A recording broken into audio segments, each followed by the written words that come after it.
Hello students, मैं Tripti Sadani, assistant professor Harda degree college के YouTube channel पे आपका स्वागत है। हमने इसके पहले वीडियो में रेशो एनालिसिस का बेसिक कंसेप्ट समझा था कि वो क्या होता है, कितने प्रकार का होता है। रेशो एनालिसिस के जो टाइप्स हैं, क्लासिफिकेशंस हैं, उसमें अब हम आगे पढ़ेंगे कि रेशो एनालिसिस के जो वेराइटीज़ हैं, जितने प्रकार के रेशोज हम फाइंड आउट करते हैं एज अ मैनेजमेंट टूल्स के रूप में, वो किस प्रकार हम करेंगे, उनके फॉर्मूले, उनके प्रैक्टिकल क्वेश्चंस जो आपको मैक्सिमम, चाहे आप एमपी बोर्ड के स्टूडेंट हो या सीबीएसई के, इसके प्रैक्टिकल्स आपको पेपर में इंक्लूड किए जाते हैं।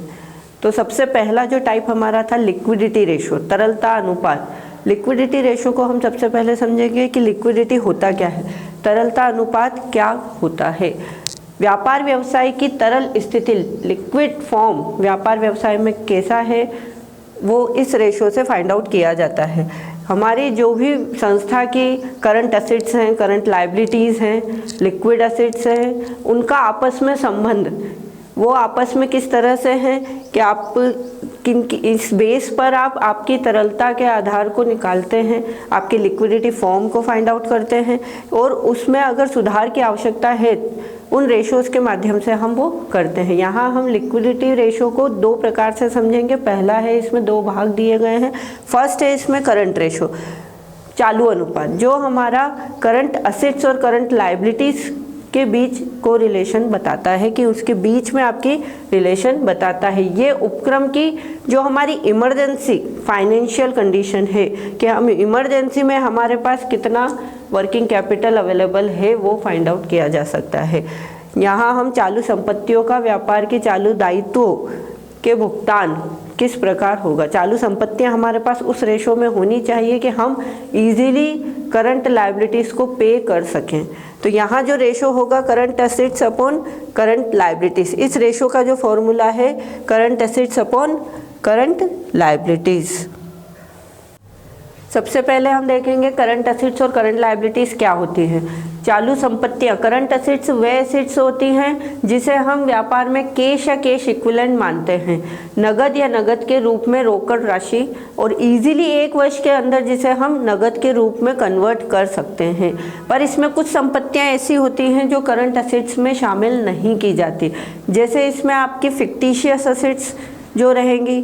इसके अलावा फिक्टिशियस एसेट्स में कौन कौन सी संपत्तियाँ आएंगी, आपके प्रिलिमिनरी एक्सपेंसेस, आपके इशू ऑफ शेयर के एक्सपेंसेस, ओके। इसके अलावा आपके जितने भी इंटेंजिबल एसेट्स होती हैं, जिसमें गुडविल, ट्रेडमार्क, आपके पेटेंट, ठीक है, लूज टूल्स, ये संपत्तियां आप करंट एसेट्स में शामिल नहीं करेंगे इस फॉर्मूले में, करंट रेशो के फॉर्मूले में, ठीक। देन हम सेकंड समझते हैं कि करंट लायबिलिटीज़ क्या होता है। करंट लायबिलिटीज़ वे दायित्व होते हैं व्यापार के जिन्हें हमें एक वर्ष के अंदर पूर्ण भुगतान करना है, जो कम समय के रहते हैं, जैसे क्रेडिटर्स हुए, बिल्स पेबल्स हुए, बैंक ओवरड्राफ्ट्स हुए, ठीक।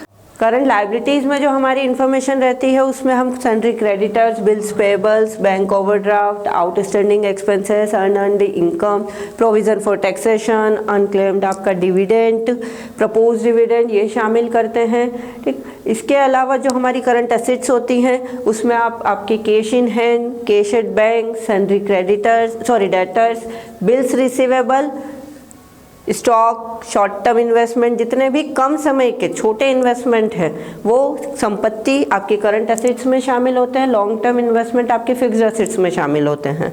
Prepaid expenses, accrued income and advance, अगर आपने कोई राशि एडवांस में दी है, ये एडजस्टमेंट के इनकम एसेट्स आपकी हैं, ठीक। इसमें आप फिक्टिशियस एसेट्स शामिल नहीं करेंगे और आपकी जो इनटेंजिबल एसेट्स हैं वो शामिल नहीं करेंगे। करंट एसेट्स का जो आपका आदर्श रेशो है वो आपका 2:1 है, आदर्श रेशो। ये क्वेश्चन आपका ऑब्जेक्टिव्स में आता है कि करंट रेशो का आपका अनुपात जो है, करंट रेशो है, वो आपका आदर्श रेशो कितना होना चाहिए, संपत्तियों का दायित्वों पर 2:1 होना चाहिए।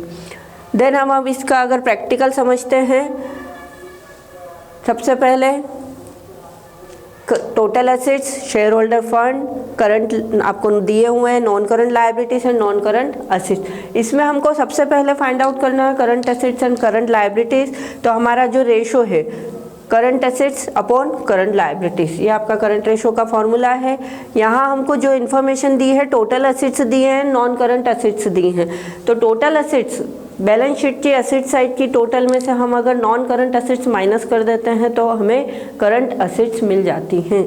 वैसे ही हम हमारे करंट लायबिलिटीज़ को जब फाइंड आउट करने जाएंगे तो तब हम क्या करेंगे, हम हमारी टोटल एसेट्स, यहाँ हमको लायबिलिटीज़ पक्ष में क्या दिया है, share holder fund and non current liabilities दी हैं।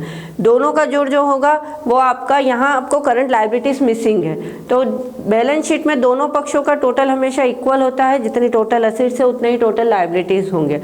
तो हम हमारी total assets is equal to total liabilities. तो टोटल एसेट्स में से हम हमारे शेयर होल्डर फंड और नॉन करंट लायबिलिटीज़ को घटा देंगे तो क्या आ जाएगी हमारी करंट लायबिलिटीज़। तो सबसे पहले करंट एसेट्स, तो आपकी करंट एसेट्स है, टोटल एसेट्स 2 लाख है, नॉन करंट एसेट्स आपकी 1 लाख है। तो करंट एसेट्स आपकी आ गई है 1 लाख रुपए। देन करंट लायबिलिटीज़ के लिए टोटल एसेट्स जो होंगी वही टोटल लायबिलिटीज़ है 2 लाख रुपये। तो 2 लाख रुपये को हम जब share holder fund and non current liabilities minus करेंगे तो हमारे पास जो आएगी वो करंट लायबिलिटीज़ बचेंगी। क्योंकि कुल संपत्ति या कुल दायित्वों में से जब हम शेयर होल्डर फंड या नॉन करंट लायबिलिटीज़ माइनस कर देते हैं तो सिर्फ लायबिलिटीज़ पक्ष में जो बचता है वो करंट लायबिलिटीज़ होती हैं। ये दोनों इन्फॉर्मेशन निकालने के बाद करंट रेशो के फॉर्मूले में वैल्यू पुट ऑन करेंगे। Current assets 1 lakh, current liabilities आपका 40,000, 1 लाख अपॉन 40,000, रेशो बना आपका 2.5:1। जो हमारा बेस रेशो है, जो हमारा इसका आधार अनुपात माना जाता है 2:1, उससे अधिक है ये, मतलब व्यापार में संपत्तियों की अपेक्षा दायित्वों की तुलना आपकी करेंगे, दायित्वों की तुलना। तो दायित्व हमारे कम है, हमारे पास संपत्तियाँ इतनी सफिशिएंट है कि हम इजीली दायित्वों का भुगतान कर सकते हैं। करंट रेशो के बाद जो सेकंड आएगा आपका वो है आपका quick ratio, absolute liquid ratio, ठीक है ना। लिक्विड रेशो, इसे एसिड टेस्ट रेशो भी कहा जाता है, एसिड टेस्ट रेशो। यहाँ हम व्यापार की अल्पकालीन वित्तीय स्थिति कितनी अच्छी है वो फाइंड आउट करते हैं। लिक्विड रेशो का बेस रेशो जो आधार रेशो है वो 1:1 है, मतलब आपके पास लिक्विड रूप में नगद इतना होना चाहिए कि आवश्यकता पड़ने पर हमारी सभी करंट लायबिलिटीज़ को भुगतान किया जा सके, इक्वल रेशो। अगर ये इससे अधिक रेशो का होता है तो व्यापार के लिए बहुत अच्छा माना जाता है। हम इसका एक प्रैक्टिकल के रूप में देखेंगे। आपके पास टोटल एसेट्स दे रखी हैं सवाल में, inventory, current liabilities and prepaid expenses. अब यहाँ सबसे पहले लिक्विड एसेट्स को निकालते कैसे हैं, तो जितनी भी हमारी करंट एसेट्स होती हैं उसमें हम स्टॉक, प्रीपेड एक्सपेंसेस को माइनस कर देंगे तो हमारी क्या आ जाएंगे आपकी लिक्विड एसेट्स। इसके साथ इसमें एक चीज़ और शामिल होती है, आपके जितने भी डाउटफुल डेब्ट्स का प्रोविज़न है वो इसमें शामिल नहीं किया जाता। करंट एसेट्स जो होती है, provision for doubtful debts, prepaid expenses and stock, ये तीनों चीज़ों को अगर करंट एसेट्स से हटा दिया जाए तो हमें लिक्विड एसेट्स मिलती हैं। तो यहाँ हमारे पास टोटल एसेट्स दे रखी हैं, ठीक है। टोटल एसेट्स यहाँ करंट एसेट्स हैं, चालू संपत्तियाँ दे रखी हैं। तो टोटल करंट एसेट्स आपको दे रखी है 2 लाख रुपये, ठीक है। इन्वेंट्री आपको दे रखी है 40,000 एंड प्रीपेड एक्सपेंसेस आपको दे रखा है 10,000। तो इन तीन इन्फॉर्मेशन की सहायता से हम लिक्विड एसेट्स निकालेंगे, current assets minus inventory minus prepaid expenses. तो 40 + 10 50,000 अगर 2 लाख में से माइनस करते हैं तो हमारे पास जो लिक्विड एसेट्स बचती है वो हमारी 1,50,000 होती है। करंट लायबिलिटीज आपको सवाल में दे रखी है 1,20,000 डायरेक्ट दी हुई है, आपको निकालने की आवश्यकता नहीं है इसमें। तो यहाँ हम क्या निकाल लेंगे, हमारी संपत्तियाँ, लिक्विड एसेट्स 150 है और करंट लायबिलिटी हमारी 120 है। मतलब हमारे पास तरल रूप में संपत्तियाँ इतनी है कि हम इजीली हमारे सभी करंट लायबिलिटीज़ का भुगतान कर सकते हैं। यहाँ रेशो बना है 1.25:1, जो हमारी व्यापारिक स्थिति, जो वित्तीय स्थिति है, फाइनेंशियल वो आपकी बहुत सुदृढ़ है, अच्छी मानी जाएगी, क्योंकि हम इमरजेंसी में हमारे पास व्यापार में इतना नगद उपलब्ध रहता है कि हम हमारी लायबिलिटीज़ को इजीली पे कर सकते हैं। ये आपका फर्स्ट टाइप ऑफ रेशो है, लिक्विडिटी रेशो, जिसमें हमने 2 रेशो पढ़े हैं, current ratio and liquid ratio. Then अब हम अगर सेकेंड टाइप ऑफ रेशो देखें, सॉल्वेंसी रेशो, शोधन क्षमता अनुपात, ऋण शोधन क्षमता अनुपात। ये रेशो हमें ये बताता है कि हमारे व्यापार व्यवसाय की जो लॉन्ग टर्म लायबिलिटीज़ हैं, दीर्घकालीन ऋण है, उसका हमारी संपत्तियों से हम भुगतान कैसे कर सकते हैं। हमारे पास कितनी संपत्तियां हैं जिसकी सहायता से हम क्या करें, हम हमारे लॉन्ग टर्म लायबिलिटीज़, व्यापार में 2 प्रकार के दायित्व होते हैं, करंट एंड लॉन्ग टर्म, आपकी फिक्स्ड लायबिलिटीज़। तो ये जो हमारे दीर्घकालीन ऋण हैं, इनका भुगतान हम, हमारे पास कितनी संपत्तियां हैं, उनकी क्षमता, उन संपत्तियों की क्षमता कितनी है कि वो कितने ऋणों का भुगतान कर सकते हैं। लॉन्ग टर्म लायबिलिटीज़ हमने शॉर्ट टर्म जो पढ़ा है वो आपने लिक्विड रेशो में पढ़ा है, यहाँ हम पढ़ेंगे आपके सॉल्वेंसी रेशो में लॉन्ग टर्म लायबिलिटीज़ का पेमेंट की क्षमता। इसमें हमारे 3 रेशो बनेंगे, डेब्ट equity ratio, total assets to डेब्ट रेशो, देन प्रोप्राइटरी रेशो। पहला जो रहेगा ऋण क्षमता अनुपात, डेब्ट इक्विटी रेशो। यहाँ हम लॉन्ग टर्म डेब्ट का हमारी इक्विटी पर के बीच में आपका रिलेशन देखेंगे कि किस प्रकार का है। क्या हमारे दीर्घकालीन ऋणों का भुगतान करने की क्षमता हमारी इक्विटी में है। इक्विटी मतलब हम हमारे व्यापार की पूंजी, पूंजी के अंतर्गत हम, इक्विटी के अंतर्गत हम क्या क्या चीज़ें शामिल करेंगे। तो इक्विटी शेयर कैपिटल जो व्यापार की पूंजी है, कैपिटल फंड, देन आपका reserve and surplus, profit and loss का बैलेंस, आपके पास लाभ हानि कितना है, वो सब चीज़ें इक्विटी शेयर होल्डर फंड में जो शामिल होती है वो सब चीज़ें आपकी इक्विटी के अंतर्गत होंगी। और डेब्ट in the sense long term loans, long term liabilities. Okay, long term liabilities in the sense क्या होगा, आपके जितने भी दायित्व हैं जिसमें डिवेंचर, इंटरेस्ट पेई, ठीक है, long term bank loan, other institute से लोन, ठीक है, सभी प्रकार के लोन, उधारी, लंबे समय वाले। शॉर्ट टर्म जो होंगे वो आपके करंट में चले जाएंगे। देन आपके डिवेंचर्स होल्डर भी होते हैं, वो इंटरेस्ट पे ही होते हैं, उनको हमें इंटरेस्ट पे करना पड़ता है, वो व्यापार के एक प्रकार के दायित्व होते हैं। तो डेब्ट के अंतर्गत हम दीर्घकालीन उधारी, long term borrowing and long term provisions को शामिल करेंगे। और इक्विटी में हमारे यहाँ इस फॉर्मूले को हम 2 प्रकार से लिख सकते हैं, डेब्ट अपॉन इक्विटी, देन सेकेंड है long term loan upon share holder fund. ठीक, शेयर होल्डर फंड में आपका share capital plus reserve and surplus, सभी प्रकार के रिजर्व एंड सरप्लस। अगर आपके पास सवाल में इंफॉर्मेशन 2 प्रकार से शेयर होल्डर फंड निकाला जा सकता है, आपको share capital, reserve and surplus की इंफॉर्मेशन है, या आपके पास दूसरी कई संपत्तियों या दायित्वों की इंफॉर्मेशन है। अगर हम टोटल एसेट्स वगैरह की भी इंफॉर्मेशन अगर आपको दी हुई है तो उनकी सहायता से भी हम इक्विटी निकाल सकते हैं।